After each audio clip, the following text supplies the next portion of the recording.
अस्सलाम वालेकुम वरहमतुल्लाह। आज हम बात करेंगे कि कोई भी फील्ड कैसे सिलेक्ट करना चाहिए। जैसे कि स्टूडेंट्स मैट्रिक के बाद सिलेक्ट करते हैं कि उन्होंने एफए करना है या एफएससी करनी है, और फिर उसके बाद वो बीएस सिलेक्ट करते हैं कि बीएस में कौन सा डिपार्टमेंट उन्होंने सिलेक्ट करना है, कौन सा फील्ड सिलेक्ट करना है।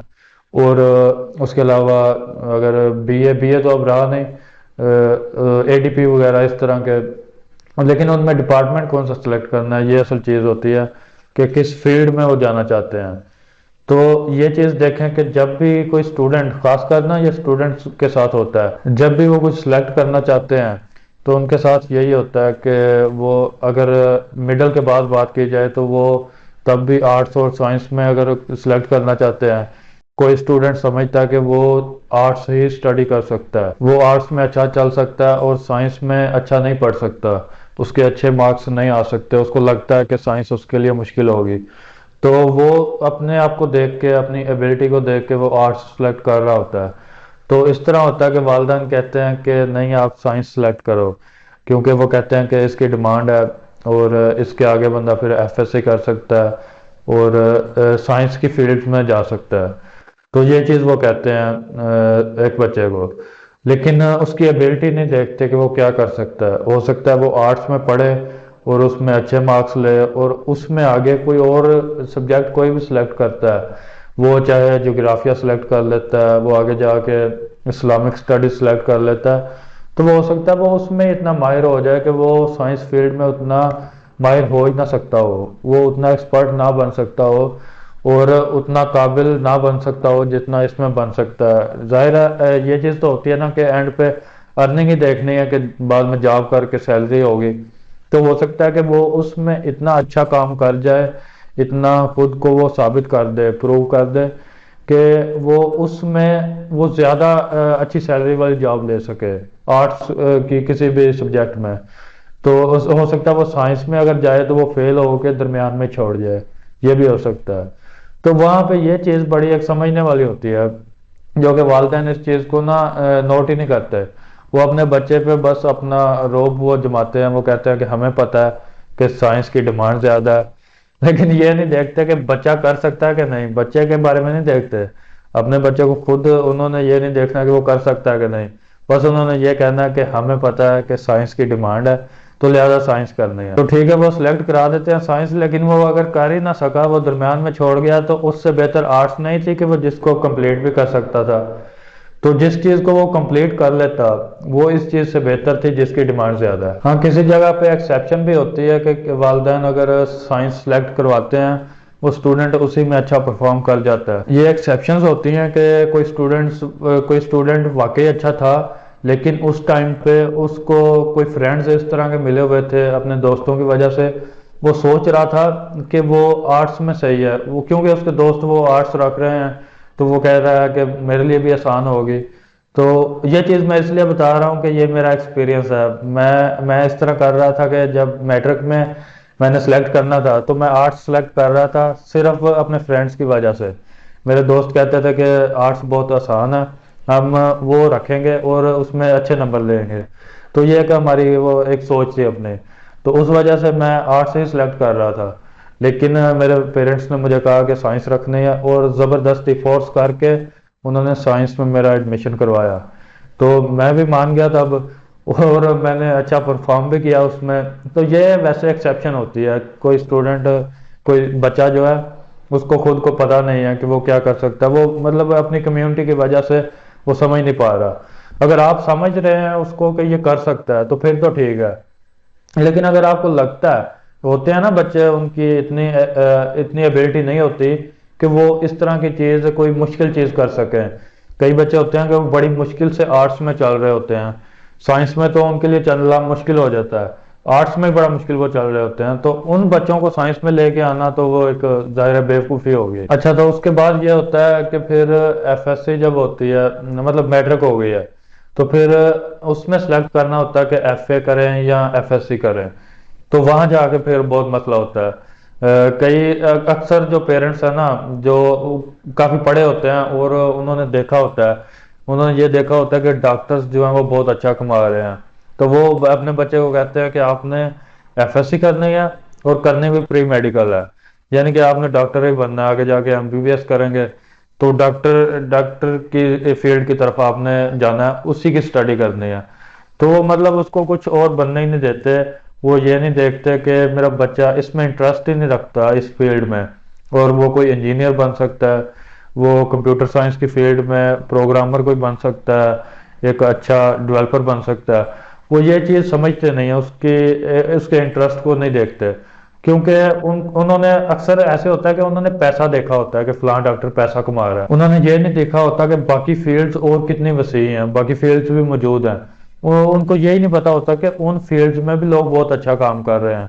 लेकिन डॉक्टर चूंकि हर किसी के साई में है, मतलब हर जगह अवेलेबल है, हर बंदा डॉक्टर के पास तो जाता ही है, तो हर किसी को पता है यार वो बहुत कमा रहा है, हम उसके पास गए हैं तो उसने थोड़ी सी हमें दवाई दी है, जो मेडिसिन दी है, तो उसका उसने इतना चार्ज कर लिया। तो वो सोचते हैं कि वो उधर बैठ के ही अपने क्लिनिक पे बैठा है, तो इतना ज्यादा उसकी कोई एफर्ट नहीं है, कोई मुश्किल काम नहीं है। तो अगर ये वाला काम हमारा बच्चा कर ले तो कितनी उसकी आसान जिंदगी होगी, और वो भी उसकी जिंदगी भी आसान होगी, हमारे लिए भी आसानी होगी। तो वो ये चीजें देखते हैं, तो उन्होंने इंटरेस्ट ही नहीं देखना अपने बच्चे का। तो यहाँ पे ये बड़ा मसला होता है कि बच्चा अगर उसमें जाना ही नहीं चाहता तो वो हो सकता है कि उतना अच्छा डॉक्टर बने ही ना, और बनता भी है तो वो मतलब ये चीज भी बंदा सोच सकता है ना, वो लोगों की जानों के साथ खेलेगा। वो मतलब वो उसका शौक नहीं था और ना उसने अच्छी स्टडी उसमें की, किसी तरह वो डॉक्टर बन गया मान लिया। तो लेकिन वो चीज नहीं वो कर सकेगा जो एक बंदा अपने पैशन के साथ आता है ना इस मेडिकल फील्ड में। वो जिस तरह से वो समझेगा, वो हो सकता है वो सारी किताबों को इतना अच्छे से पढ़े, सारी मेडिसिन को, और अलहदा अलहदा सिम्टम्स को, डिजीज मतलब जितनी बीमारियां उनकी सिम्टम्स, जो भी उनकी अलामत हैं, हर चीज को इतना अच्छा वो पढ़े, इतना अच्छा स्टडी करे कि वो एक अच्छा वो ट्रीटमेंट कर सके, वो अच्छा इलाज कर सके।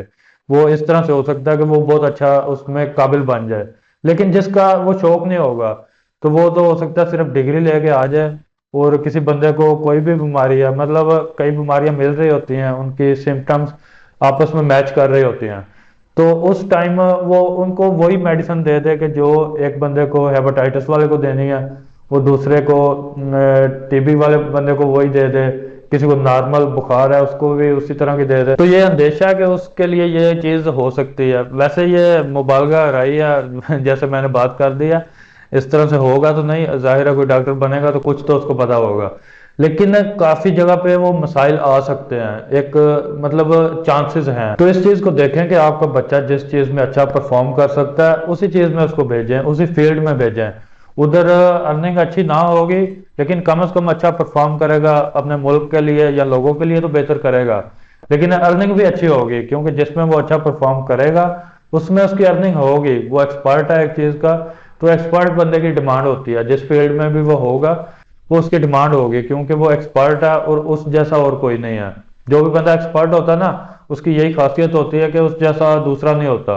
वो एक खास चीज में उसकी एक जहानत होती है, उस चीज में उसका शौक है, और उसी चीज को वो बहुत अच्छा कर रहा होता है। अच्छा, फिर इधर एक और चीज बहुत समझने वाली है कि बच्चे का जो इंटरेस्ट है ना, वो ये भी हो सकता है कि उसको उस टाइम पे गलत हो, वो उसको पता ही ना हो। जैसे मैंने बताया अपने बारे में कि वो फ्रेंड्स ने जैसे कहा था, दोस्तों ने जैसे कहा था, उसी तरह हम कर रहे थे। हमें आइडिया ही नहीं था कि क्या चीज़ हम कर सकते हैं और किस चीज़ का फायदा है, खुद को भी नहीं पता था। तो ये चीज़ भी एक करने वाली है कि आप अपने बच्चों को सारे फील्ड्स के बारे में बताएं, बल्कि पहले खुद नॉलेज लें कि सारे फील्ड्स किस तरह के हैं, इनमें क्या क्या चीज़ें हैं, क्या काम होता है, और इनमें जाने के लिए बच्चे के पास किस तरह की एबिलिटी होनी चाहिए, उसके जो है इंटरेस्ट किस तरह का होना चाहिए। ये चीज़ें खुद पहले खुद समझें, और फिर अपने बच्चे को भी सारी चीज़ें बताएं, सारी चीज़ें क्लियर कराएं। इसको ना कैरियर काउंसलिंग भी कहते हैं। इस तरह की चीज़ लोग बाकायदा ना इंस्टीट्यूट बना के बैठे होते हैं, वो लोगों को गाइड करते हैं, लोग उनके पास जाते हैं, वो अपना फीस चार्ज करते हैं, और लोग वो उन लोगों को गाइड करते हैं कि आप ये फील्ड हैं। मतलब अगर कोई बंदा पूछता है कि मैंने एफएससी कर लिया, प्री इंजीनियरिंग मैंने एफएससी की है, उसके बाद कौन कौन से फील्ड्स में मैं जा सकता हूँ। ज़रूरी तो नहीं है कि सिविल में वो जाए, इंजीनियरिंग में जाए, इलेक्ट्रिकल में जाए, ज़रूरी नहीं है। और बहुत से फील्ड्स हैं, जैसे कंप्यूटर साइंस है, इसके अलावा जितने भी फील्ड्स हैं वो वाला बंदा, कैरियर काउंसलिंग वाला बंदा उनको बताएगा कि ये सारे फील्ड्स हैं, इनमें इस तरह का इंटरेस्ट हो तो बंदा अच्छा परफॉर्म कर सकता है और उनमें अच्छा वो अपना कैरियर बना सकता है। तो ये चीज़ें वो कैरियर काउंसलिंग वाले बताते हैं। तो एक यानी कि वो इतने रिसर्च करके बैठे होते हैं और इतनी उनकी स्टडी भी होती है, तो वो उन सारी चीज़ों के बाद वो उधर एक अपना इंस्टीट्यूट बना के बैठे होते हैं। लेकिन घर में जो पेरेंट्स हैं उनका ये है सीन कि वो मतलब उस लेवल की वो स्टडी वो कर ही नहीं सकते, उतना एक्सपीरियंस पेरेंट्स का हो ही नहीं सकता कि जितना एक्सपीरियंस उन बंदों का है जो बकायदा बैठे हुए हैं अपनी टीम बना के और अपना एक इंस्टीट्यूट बना के बैठे हैं। तो उनको वो सारी चीज़ों का पता है। तो वो किस लिए है, वो इसी वजह से है, इस मसले को देखने के बाद ही उन्होंने ये चीज़ बनाई है कि कोई कैरियर काउंसलिंग का इंस्टीट्यूट बनाता है। वो यही चीज़ है कि इस चीज़ की डिमांड हो सकती है कि हम लोगों को गाइड करें कि लोगों का फायदा होगा और उसके बदले में वो हमें फीस देंगे। मतलब अपनी भी वो अर्निंग कर रहे हैं और लोगों का फायदा कर रहे हैं। यानी कि ये एक चीज़ ज़रूरी थी, तो इसी वजह से ये इंस्टीट्यूट वो वजूद में आया। तो इसका मतलब ये है कि ये चीज़ ज़रूरी है। अगर आप फीस वो नहीं देना चाहते, किसी जगह भी आप नहीं वो काउंसलिंग लेना चाहते, फिर भी आप ये करें, पेरेंट्स को ये चाहिए कि आप खुद उस तरह की चीज़ समझें। मतलब जो चीज़ वो समझ के बैठे हैं ना, थोड़ा बहुत तो आइडिया लें, आप मुख्तलिफ फील्ड्स को स्टडी करें और अपने बच्चे को भी बताएं। या आपके पास अगर टाइम नहीं है, ये भी होता है ना, पेरेंट्स के पास टाइम नहीं होता, वो कहते हैं कि हम अपने कामकाज में बहुत मसरूफ हैं, क्योंकि जाहिर है उन्होंने घर चलाना, सारी जिम्मेदारियां, तो वो एक जिम्मेदारियों में बंदे के पास टाइम इतना नहीं भी होता। तो कम से कम इतना तो अपने बच्चे को तो बता दें कि यार ये सारी चीज़ें ना स्टडी करो। वैसे भी इंटरनेट का दौर है, नेट पे सर्च करें कि कितने फील्ड्स हैं, बीएस में कितने फील्ड्स होते हैं। और अब तो चैट जीपीटी मौजूद है, चैट जीपीटी से पूछे ना कि मैंने ये काम करना है, मेरी इतनी स्टडी हो गई है, इसके बाद कौन कौन से फील्ड्स हैं, मेरे इंटरेस्ट कौन से हैं और मैं किस फील्ड में जा सकता हूँ। आप चैट जीपीटी बहुत सपोर्ट करता है। आप अपना इंटरेस्ट बताएं कि मेरे ये इंटरेस्ट है और मैंने ये स्टडी की हुई है और इसके आगे मैं क्या कर सकता हूँ और कौन सी चीज़ बेस्ट है। वो सारी चीज़ें आपको ना एक लिस्ट भी बना के दे देगा, ये चीज़ें कर सकते हैं। चैट जीपीटी इस हवाले से बहुत वो चीज़ है, एक अच्छी चीज़ है। मैं एक इस चीज़ पे वीडियो बना सकता हूँ कि पेरेंटिंग के लिए चैट जीपीटी को किस तरह हम यूज़ कर सकते हैं, क्योंकि लोगों को पता ही नहीं है इसके यूज़ का कि किस तरह हम यूज़ कर सकते हैं। पेरेंटिंग जो कि बहुत ही एक ना अहम फील्ड है, ये एक बहुत एक अहम इंस्टीट्यूट है। मतलब जो पेरेंट्स है ना उनके लिए ये बहुत बड़ी जिम्मेदारी है और इस चीज़ को अक्सर लोगों को पता ही नहीं होता कि ये किस तरह ये हमने करना है। और ये कैरियर काउंसलिंग के हवाले से जब ये चीज़ आती है तो फिर तो अक्सर पेरेंट्स इस चीज़ को समझते ही नहीं है, क्योंकि उन्हें आइडिया ही नहीं होता। लिहाजा कम से कम अपने बच्चों को ये बताया करें कि आप खुद इसको बारे में सर्च करें। मोबाइल तो वो वैसे यूज़ करते हैं, आजकल बच्चे रुकते कहाँ हैं, वो वीडियोस देख रहे होते हैं, टिकटॉक चला रहे हैं, फेसबुक यूज़ कर रहे हैं, तो उन्होंने रुकना तो है नहीं। तो कम से कम उन्हें पॉजिटिव यूज़ बताएं, उन्हें यह बता दें कि इस तरह आप पॉजिटिव यूज़ करके अपना कैरियर भी सिलेक्ट कर सकते हैं। और वो सारी चीज़ें जब सर्च करेंगे ना, पॉजिटिव चीज़ें सर्च करेंगे, तो उन्हें एक इसका तजस्सुस भी होगा कि ये पॉजिटिव चीज़ें भी हमें मिलती हैं। बच्चे ना पॉजिटिव चीज़ें भी हासिल करना चाहते हैं, लेकिन मसला ये है कि हम उन्हें बताते ही नहीं। उन्हें सिर्फ यही पता है कि ये टिकटॉक चलता है और ऐसे स्क्रॉल करते जाते हैं, आसानी से चलता है। उन्हें ये बताते ही नहीं कि ये मुश्किल चीज़ें भी है, मतलब थोड़ी सर्च भी कर सकते हैं हम। अगर वो उस चीज़ में पढ़ेंगे तो उस पर भी लगे रहेंगे। अगर आप चैट जीपीटी का कभी बताएं ना, तो वो तो देख के हैरान हो जाएंगे कि हम इससे बात कर सकते हैं, जो भी पूछें ये हमें बताएगा। तो उससे वो बात करके अपने बारे में जो भी उन्होंने पूछना है वो एक अच्छी गाइडेंस ले सकते हैं। मतलब आप अवेलेबल नहीं हर टाइम पे कुछ मशवरा करने के लिए, तो ये भी एक बड़ा ना अच्छा वो है, एक सहूलत है। इस पे भी एक अलग वीडियो बन सकती है। मतलब इस तरह की जो भी बात आती है मेरे माइंड में फिर आता है कि इस पे भी एक वीडियो बन सकती है, क्योंकि वो टॉपिक इस तरह का होता है। चैट जीपीटी के फायदे इतने हैं। बात बहुत लंबी हो रही है, बात कहीं और निकलती जा रही है, बात को वाइंड अप करते हैं। आप कैरियर काउंसलिंग के लिए खुद कोशिश करें, बच्चों को गाइड करें इंफॉर्मेशन लेके, नहीं तो बच्चों को कन्विंस करें, उनको बताएं, उनको गाइड करें कि आपने यहाँ से इंफॉर्मेशन लेनी है और एक अच्छा कैरियर सेलेक्ट करें। उनको फोर्स ना करें, उनको इंफॉर्मेशन खुद दें या उनको लेने पे गाइड करें, लेकिन मजबूर ना करें इस चीज़ पे कि आप यही फील्ड सेलेक्ट करें, क्योंकि आपको भी नहीं पता, आपको भी नहीं पता कि कौन सा फील्ड सही है, कौन सा, क्योंकि इंफॉर्मेशन आपने भी नहीं ली अगर ली हुई है फिर ठीक है, फिर आप बता रहे हैं। और अगर आप ये भी साथ इंफॉर्मेशन भी ले है और साथ अपने बच्चे को भी समझ रहे हैं तो फिर जबरदस्त है। फिर ठीक है, आपको पता है कि आपका बच्चा किस काबिल है, क्या कर सकता है, और आपको फील्ड्स का भी पता है कि कौन सी फील्ड किस तरह की है, तो किस तरह का बच्चा उसमें अच्छा परफॉर्म कर सकता है। तो फिर ये चीज़ ना, कैरियर सेलेक्ट करना और कोई भी क्लास सेलेक्ट करना, मतलब कोई भी लेवल की स्टडी करने के बाद, मैट्रिक करने के बाद एफएससी वगैरह सेलेक्ट करना और उसके आगे बीएस में कोई डिपार्टमेंट सेलेक्ट करना, ये आसान हो जाएगा। उम्मीद करता हूँ कि मेरी बातें आपके लिए फ़ायदेमंद साबित होंगी, और अगर किसी को वीडियो अच्छी लगे तो चैनल को सब्सक्राइब कर लें।